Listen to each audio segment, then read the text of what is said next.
स्थितं येन भूतले स्वयं रूप कदा मह्यं पदान्तिकम्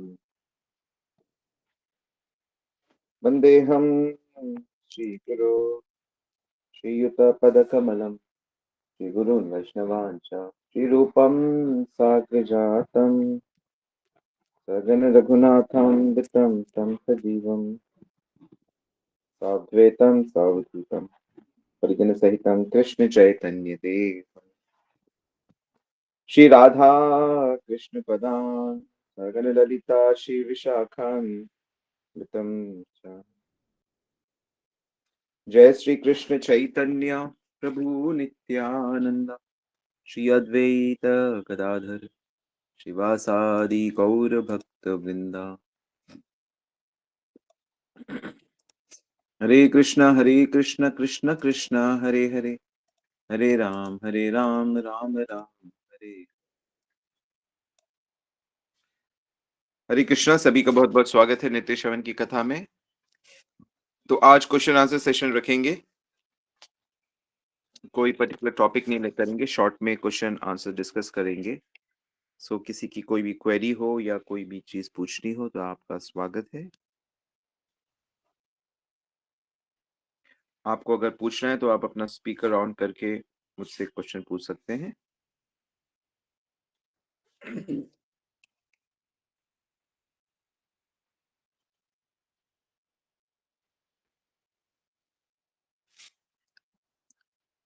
या आप अपना हाथ उठा सकते हैं या टाइप कर सकते हैं।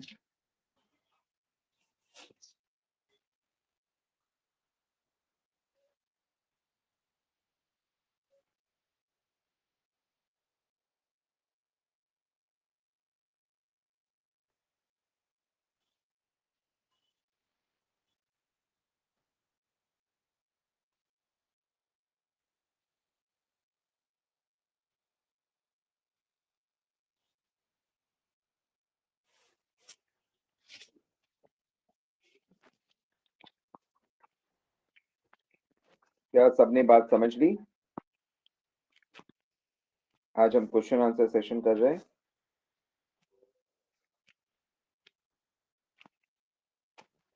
ओके, एक क्वेश्चन आया है शीघ्रता में। प्रश्न है, माया सिर्फ ग्रस्तों की परीक्षा लेती है या साधु महात्माओं की भी माया द्वारा परीक्षा होती है? देखिए, पहले तो समझिए कि साधु महात्मा होते कौन है।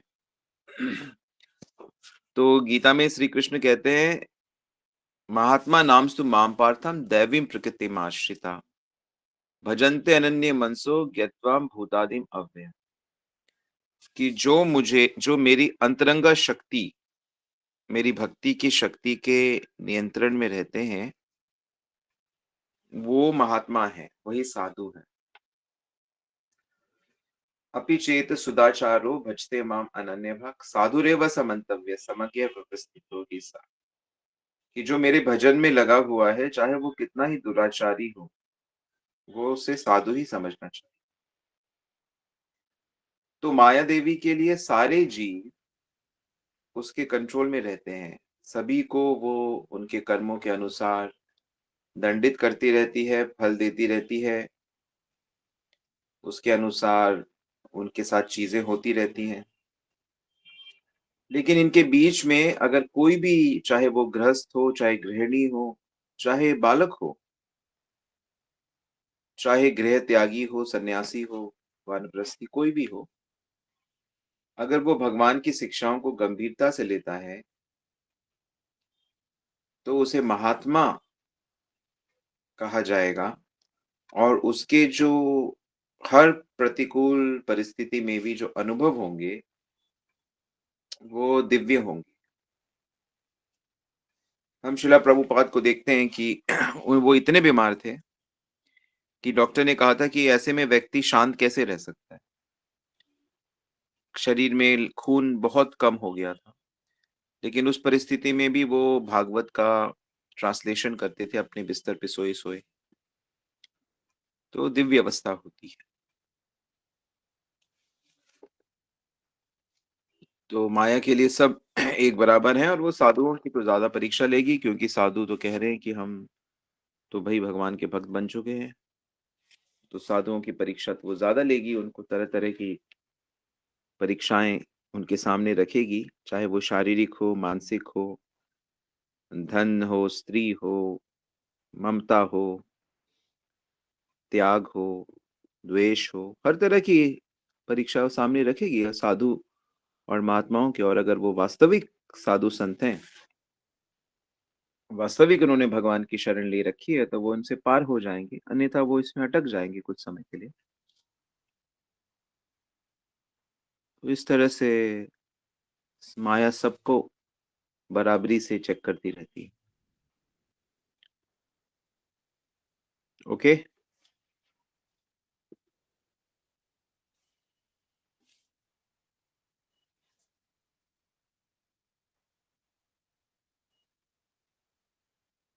साधुओं की परीक्षा भगवान क्यों लेते हैं? क्यों ना लें?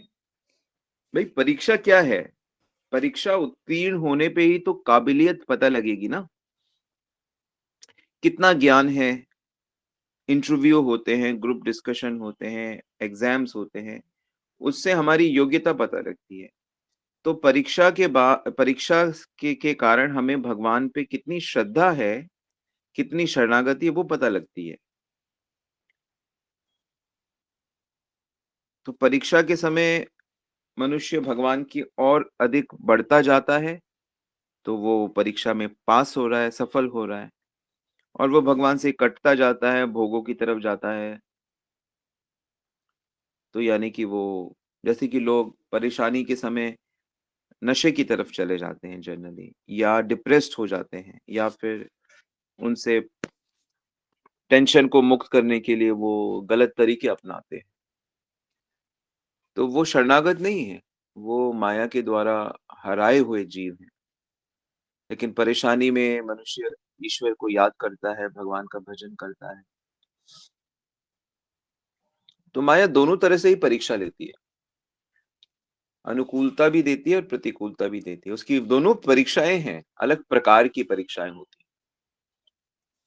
हैं। कई बार लोग प्रतिकूलता में भक्ति करते हैं, लेकिन अनुकूलता में बिगड़ जाते हैं।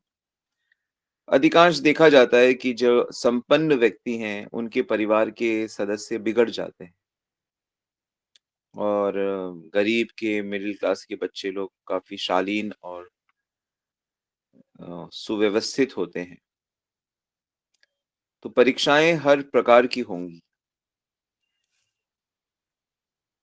और ये होने ही चाहिए। और जो बुद्धिमान साधक हैं, जो आध्यात्मिक पथ पे गंभीर हैं, वो वेट करते हैं कि अब क्या परीक्षा होगी, अब क्या परीक्षा होगी।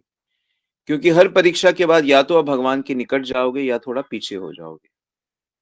तो हर परीक्षा आपको भगवान के निकट जाने के लिए प्रेरित करती है, आगे ले जाती है।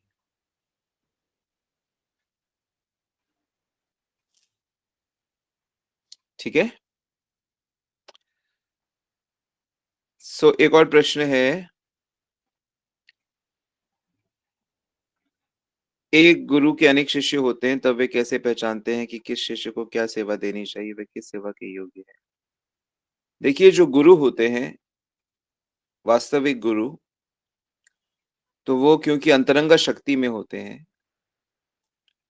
तो उनके माध्यम से भगवान ही कार्य करते हैं। भगवान यानी कि बलराम जी, उनके माध्यम से काम करते हैं, वो बलराम जी के स्वरूप होते हैं। तो जो भी आज्ञा वो देते हैं, शिष्य को शक्ति संपन्न कर देते हैं, और शिष्य का स्वभाव भी होता है, उसका जो एक प्राकृतिक स्वभाव होता है, जैसा उसका ज्ञान होता है, बुद्धि होती है, कार्य कौशल होता है, उसके अनुसार उसको भक्ति में लगाया जाता है, जिससे वह स्वाभाविक ही भगवान की सेवा कर सके। कई बार यदि स्वभाव के प्रतिकूल भी सेवा मिलती है, तो उस शिष्य का कर्तव्य होता है कि वह गुरु की बात पर विश्वास करते हुए उस सेवा को करने की चेष्टा करे, पूरी ईमानदारी से। तो स्वभाव के प्रतिकूल होने से भी वह चीज़ पूरी हो जाती है, क्योंकि उसका शिष्य गुरु पे विश्वास है। तो हर प्रकार की शिक्षाएँ और परीक्षाएँ होती रहेंगी, ठीक है? एक प्रश्न है दीनबंधु प्रभु का, क्या भगवान अपने गुरु महाराज जी की भी परीक्षा ले रहे हैं? सो महाराज जी का स्वास्थ्य, हमारे गुरुदेव का स्वास्थ्य ठीक नहीं है और हर वैष्णव, हर गुरु, हर आचार्य जिसने भी शरीर धारण किया है, तो बढ़ती उम्र के साथ शरीर में चीज़ें घटित होती हैं। देखिए, हमें हमेशा व्यक्तियों को आत्मा और शरीर और मन अलग देखना चाहिए। गुरुजी का भी जो शरीर है, वो शरीर गुरुजी नहीं है। शरीर तो एक उस आत्मा को मिला हुआ वस्त्र है। तो वांसांसि जीर्णानि यथा विहाय, तो शरीर तो पुराना होगा। तो मशीन है ना, ये तो गाड़ी है। गाड़ी तो पुरानी होगी, शरीर पुराना होगा। तो चाहे कितने ही सिद्ध संपन्न हो, वो तो प्रकृति के नियम के अंडर में चलता है। तो वो तो होना ही है। जातस्य हि ध्रुवो मृत्यु ध्रुव जन्म मृतस्य च। लेकिन जो आचार्य होते हैं, वो शरीर से आसक्त नहीं होते। वो अपनी मर्ज़ी से शरीर में रहते हैं। उनसे शरीर छुड़ाया नहीं जाता, वो छोड़ते हैं। यमराज उनसे पूछते हैं कि आप शरीर छोड़ना चाहेंगे अभी या बाद में, या क्या आपका मन? तो इसलिए जो महान वैष्णव होते हैं, उनकी बात ही अलग होती है। उनकी उनकी चीज़ों को समझना हमारे बस की बात नहीं है। वैष्णवेर क्रिया मुद्रा विघ्न न बुझाए। वैष्णवों की गतिविधियाँ, चरित्र समझना हमारे बस की बात नहीं है, अनलेस हम लोग शुद्ध भक्त बन सकें। तो इस दौर से सबको ही गुज़रना पड़ता है। लेकिन वैष्णव उससे यदि उस वैष्णव तो हर स्थिति में आनंदित रहता है। बीमार है तो भी आनंदित है, स्वस्थ है तो भी आनंदित है, कोई समस्या आ गई तो भी आनंदित है, क्योंकि वो भगवान पे निर्भर रहता है और शरीर छोड़ने के बाद भी वो कहाँ जाएगा? श्री कृष्ण से ही के संग ही तो रहेंगे वो, श्री कृष्ण से ही तो मिलेंगे। तो ये तो बड़ी खुशी की बात है। तो वैष्णवों के लिए चाहे जियो, चाहे शरीर त्यागो, दोनों ही परिस्थिति आनंद की होती है। हमारे गुरु महाराज तो कहते हैं कि भाई, यहाँ से छोड़कर मैं तो महाप्रभु की लीला में नृत्य करूँगा। अपने गुरु महाराज तो ऐसा कहते हैं। 3-4 दिन पहले यही कह रहे थे कि अगर ऐसा है भी तो क्या प्रॉब्लम है? तो वैष्णव लोग हर स्थिति में सुखी हैं, ठीक है?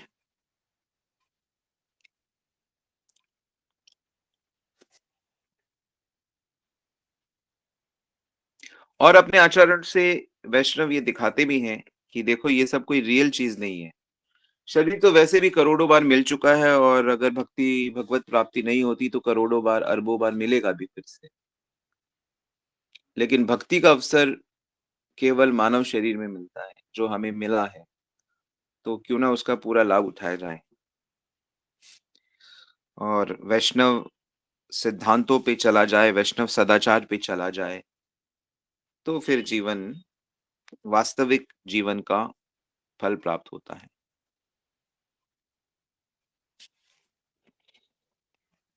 ऑलराइट। प्रश्न यहाँ पे सगुन प्रभु पूछ रहे हैं, दधीची मुनि के बारे में थोड़ा बहुत समझा सकते हैं और उनसे क्या प्रिंसिपल सी।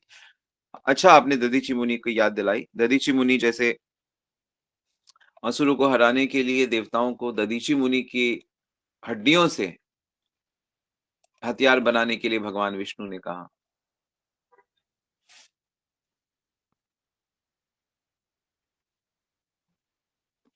क्यों? क्योंकि वो एक विशेष शक्ति संपन्न ऋषि थे और उनका जो देह से ही इंद्र को फिर ये वज्र, जो इंद्र का ऐसा अमोघ हथियार है,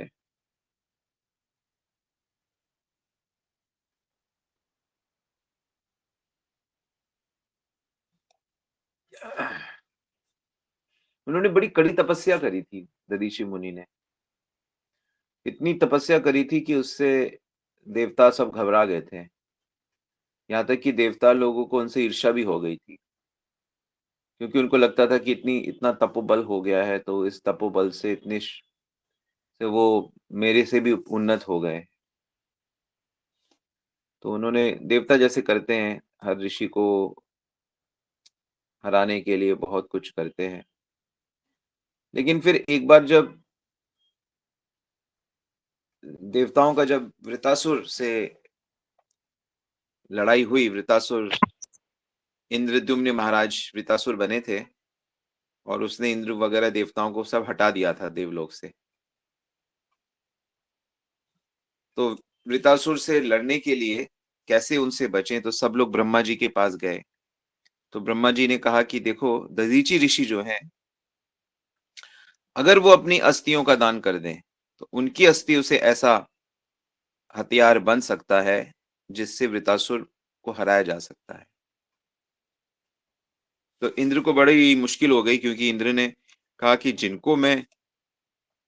जिनको परेशान कर मैंने किया है पहले, जिनकी तपस्या भंग करने की कोशिश करी, अब उनके पास ही मेरे को अपने कल्याण के लिए जाना पड़ेगा।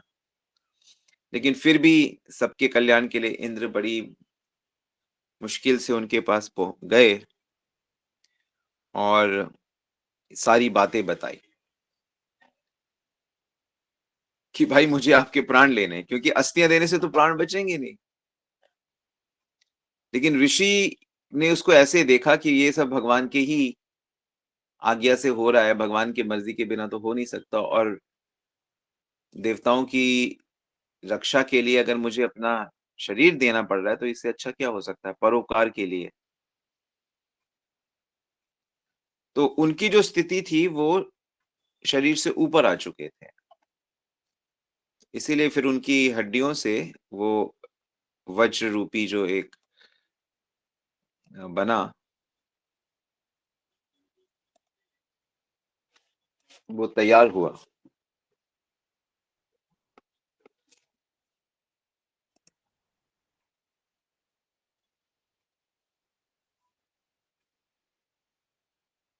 तो इस प्रकार, तो ये एक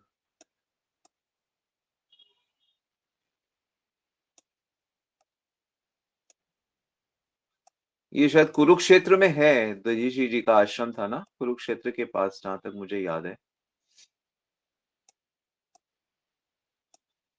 दधीचि तीर्थ बोलते हैं उसे।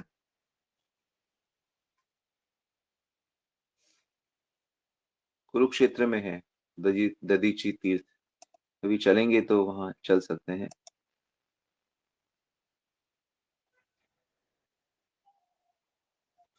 ओके।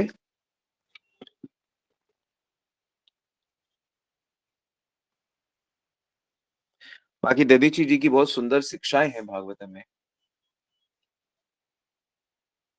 तो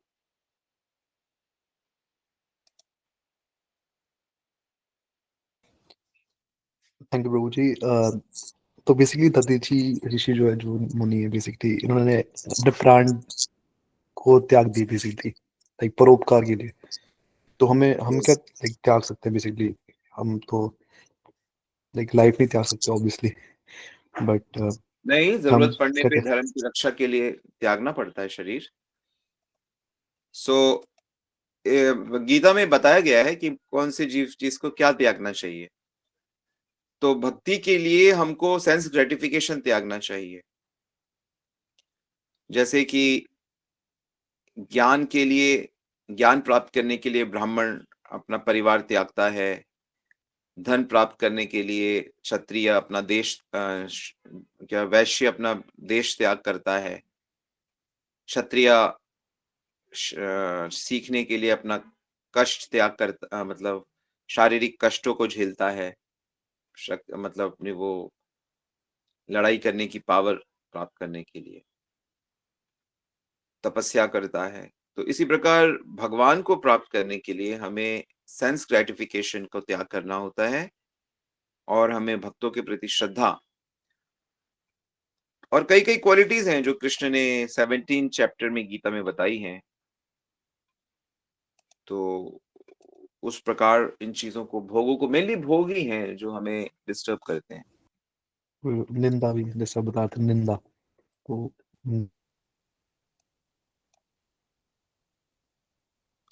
सो मेनली यही है जिसे हमें त्यागना होगा।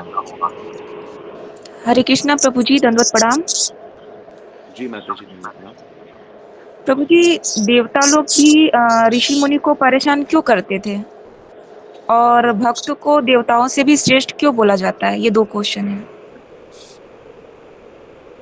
देखो देवता कौन है, वो मतलब पावरफुल बीइंग्स हैं। पावरफुल व्यक्ति कब बनता है? जब उसके पास ऐश्वर्य आ जाता है, जैसे कि ज्ञान, शक्ति, सुंदरता, धन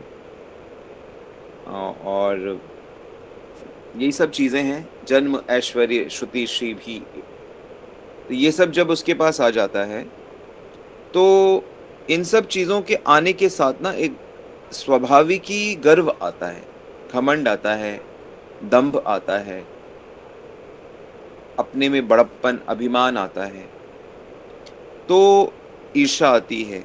ये सब जितनी मनुष्य, क्योंकि ये प्राकृतिक है, इस जग में जन्मा नहीं कोई, प्रभुता पाई अभिमान ना हुई। किस जगत में कोई ऐसा जन्मा नहीं है, नारायण तो छोटा, नारायण तो अजन्मे हैं, कि उसके को प्रभुता आती है और उसको मद ना हो।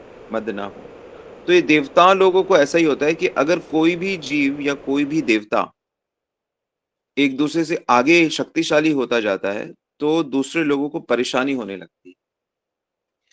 तो हमारे जगत में भी ऐसा ही होता है। अगर कोई साधु ज्यादा पॉपुलर हो रहा है तो दूसरे साधुओं को दिक्कत होती है। कोई नेता, कोई टीचर, कोई खिलाड़ी, हर जगह, हर फील्ड में ऐसा है। तो ऐसा क्यों है? क्योंकि ये भौतिक जगत का स्वभाव है। तो इसलिए इंद्र तो अपने पुण्य के बलबूते पे राजा बना, लेकिन ये देखो कैसा पुण्य है कि कोई दूसरा पुण्य कर रहा है तो इसको दिक्कत हो रही है।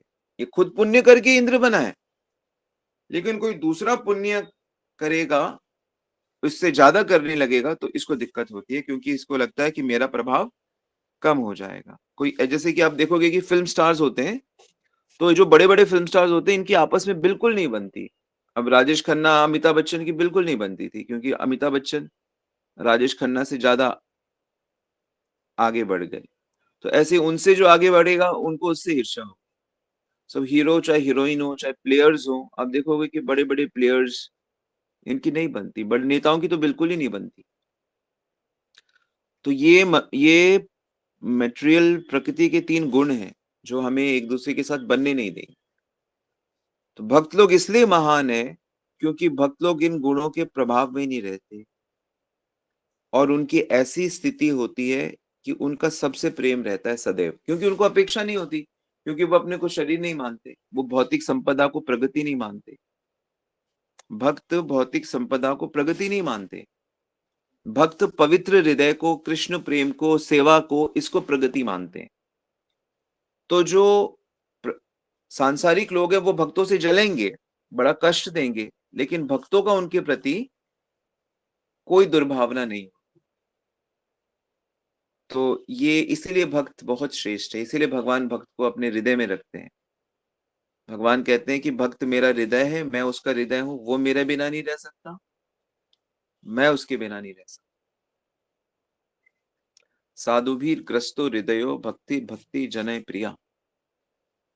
जब दुर्वासा जी विष्णु के पास जाते हैं तो भगवान विष्णु यही कहते हैं कि मेरा हृदय तो भक्त ने चुरा लिया सदा के लिए, वो मुझसे अलग नहीं है। इसलिए भक्त बनना ही इस ब्रह्मांड की सबसे अच्छी घटना है। और भक्त कैसे बना जाता है? भक्तों के संग में, गुरु की शरण में, प्रभु नाम लेकर चेतना को शुद्ध किया जाता है और हर चीज को कृष्ण की निमित्त ही किया जाता है। यत् करोषि यदश्नासि यत् जुजोषि ददासि यत् तपस्यसि कौन्तेय तत्कुरुष मदर्पणम। हर चीज ने मुझे देखकर मेरे साथ कनेक्ट रहो। योगः कर्मसु कौशलम, यही योग का कौशल है, इसलिए भक्त इतना महान होता है। ठीक है, समझ में आ गया? हरे कृष्णा, दंडवत प्रणाम, धन्यवाद। तो ये प्रकृति का स्वभाव है कि इसीलिए प्रकृति के गुणों में रह के मजा नहीं है, क्योंकि यहाँ पे हम चाह के भी शुद्ध नहीं हो सकते।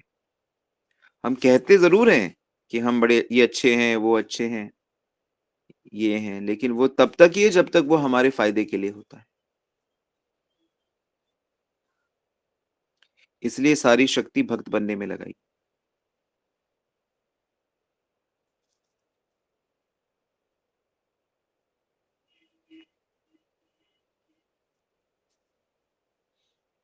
अगर आप किसी भी फेमस व्यक्ति की, सक्सेसफुल व्यक्ति की लाइफ स्टडी करोगे और मान लो कहीं कोई फेमस व्यक्ति आपका पर्सनल फ्रेंड है, तो आपको पता लगेगा कि उसके जीवन में वास्तव में कितना दुख है।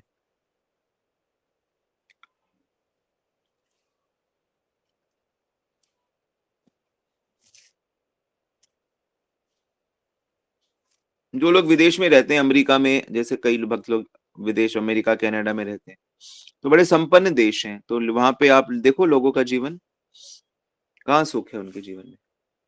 उनके जीवन में और बड़ी बड़ी प्रॉब्लम्स हैं।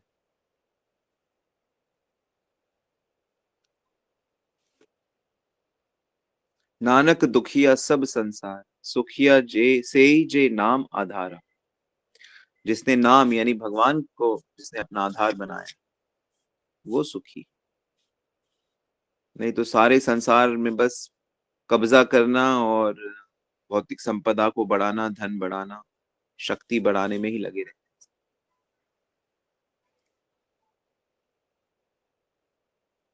आसुरी है, आसुरी।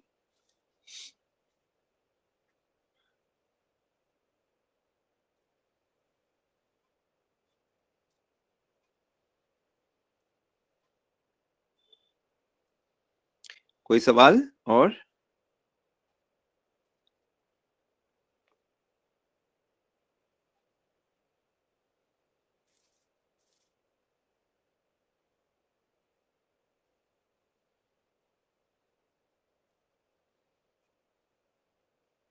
हरे कृष्णा प्रभु जी, दंडवत प्रणाम। जी प्रभु माता जी, जी। एक प्रश्न प्रभु जी, क्या स्वयं के लिए सोचना गलत है, जबकि मन में ये भाव है, चलो आप जैसे गाइड करते हैं हमें कि वैष्णवों के लिए हम अच्छा सोचते हैं। अब सभी लोगों के अंदर कृष्ण भी देख रहे हैं, कर्म भी सारे कर रहे हैं, लेकिन क्या अपने लिए सोचना गलत है कि हम अपनी लाइफ को हम जो जी रहे हैं, चाहे हम भगवान का नाम लेके जिएंगे, वो हमारी लाइफ है, मतलब जो हम कह रहे हैं, तो इसमें गलत कहाँ पे है? नहीं, भक्ति, मुझसे भक्ति होती रहे प्रभु, ऐसा अपने लिए सोचना चाहिए। और अपने लिए सोचना ही तो परमार्थ है। हम अपने लिए सोचते हैं, सही सोचते हैं, तभी तो हम स्पिरिचुअल रास्ते में हैं। तो सोच तो लिया अपने लिए, सोचा क्या आपने, चुन लिया अपना, तो ठीक कर तो लिया आपने अपना। बाकी तो अपने लिए कहाँ सोच रहे हैं। बाकी को लगता है कि हम अपने लिए सोच रहे हैं, पर वो अपने लिए कहाँ सोच रहे हैं। जो अपनी ही दुर्गति कर रहा हो, वो अपने लिए कहाँ सोच रहा है। तो वास्तविक स्वार्थ परमार्थ होता है, मतलब भक्ति होती है। सोच तो रहे हो अपने लिए। मतलब अगर आप ये कहना चाहते हो कि मैं अपने लिए ये सोचूं कि मैं अच्छे से रहूं, मैं अच्छे से, मुझे भोजन मिले, मेरे को सुख सुविधा आराम मिले, मुझसे सेवा भी होते रहे, ऐसा नहीं सोचना चाहिए।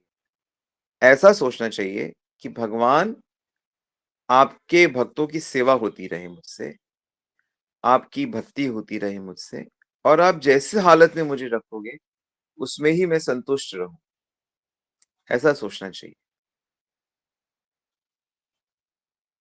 जी प्रभु जी, कोशिश तो यही है प्रभु जी। एक चीज और हाँ, प्रभु जी, कल जैसा आप रखोगे वैसे हाँ रहोगे।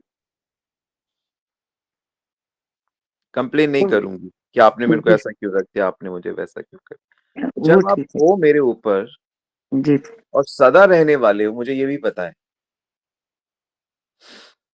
तो फिर क्या चिंता है।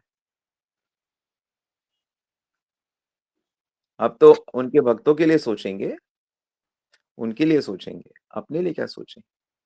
अपने लिए बस यही है कि प्रभु, जैसे भक्ति विनोद ठाकुर कहते हैं, कीट जन्म होए यदि हुआ तुआ दास, बहिर्मुख ब्रह्मा नाही मोर आस। कि अगर मैं कीड़ा भी बनूं, कीट जन्म, तो भी मैं आपका सेवक रहूं और आपके सेवक के घर में रहूं, और मुझे ऐसा ब्रह्मा नहीं बनना जो आपकी सेवा नहीं करता हो, जो आपका सेवक ना हो। तो अपने लिए ऐसा सोचना है कि बस आपकी भक्ति, जैसे कि कोई भी भक्त, जैसे जय विजय जब शाप के कारण नीचे गिर रहे थे वैकुंठ से, तो वो यही कह रहे थे, प्रभु हम नीचे गिर रहे हैं, हमें कोई दिक्कत नहीं है, बस आपको भूले ना हम। तो उनको शाप मिलता है कि आप असुर बनोगे, तो असुर बन के भी वो भगवान को एक क्षण को नहीं भूले। वो चाहे हिरण्यकश्यप हो, चाहे रावण हो, चाहे शिशुपाल हो, वो उनको भगवत उनकी स्मृति में थी, नेगेटिव रूप से थी, लेकिन थी स्मृति भगवान की। सो भगवान के बस यही भक्त चाहता है, प्रभु जो करना है हो, लेकिन आपको भूले ना। ठीक है। जी प्रभु जी, धन्यवाद। हरे कृष्णा प्रभु जी। हरि बोल। प्रभु जी, राधा रानी जी को भी कृष्ण जी का परम भक्त बोला जाता है, तो वो उनकी भक्ति कैसे करती है? भक्ति कैसे करते हैं? भक्ति प्रेम से करते हैं, माधुर्य भाव में वो कृष्ण की भक्ति करती हैं। वो सदैव कृष्ण की प्रसन्नता के लिए कार्य करती रहती हैं। जैसे कि हम जैसे जो जीव हैं, हम जैसे जो कृष्ण को छोड़कर चले गए हैं, तो भक्ति देवी के रूप में वो हमें प्रेरित करती रहती है कि हम भी भगवान की तरफ आगे बढ़ें। तो हमारी भी इस तरह से वो हमारी सेवा करके कृष्ण को प्रसन्न करना चाहती है और हमारा भी कल्याण करना चाहती है। और आध्यात्मिक जगत में वो तरह तरह की चीजें करती ही रहती हैं श्री कृष्ण की प्रसन्नता के लिए। माधुर्य भाव में करती है, सर्वोच्च भाव। वास्तव में हम सब उन्हीं के भक्ति का थोड़ा सा बूंद हमें मिलता है, तो हम कृष्ण की ओर सेवा कर पाते हैं। राधा रानी हमें कृष्ण के योग्य बनाकर कृष्ण के पास ले जाती है।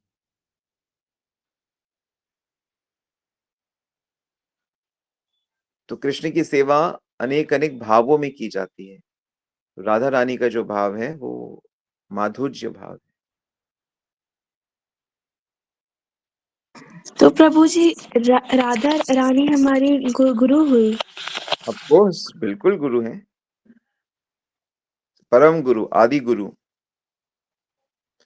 सब गुरुओं के भी गुरु वही तो है, वही तो सिखा रही है भक्ति, उन्हीं से तो सीखना है।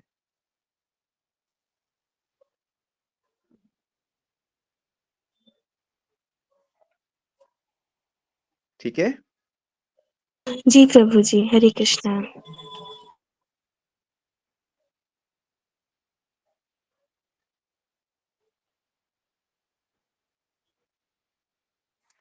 All right. सो अगर कोई और प्रश्न नहीं है तो हम यहाँ रुक सकते हैं।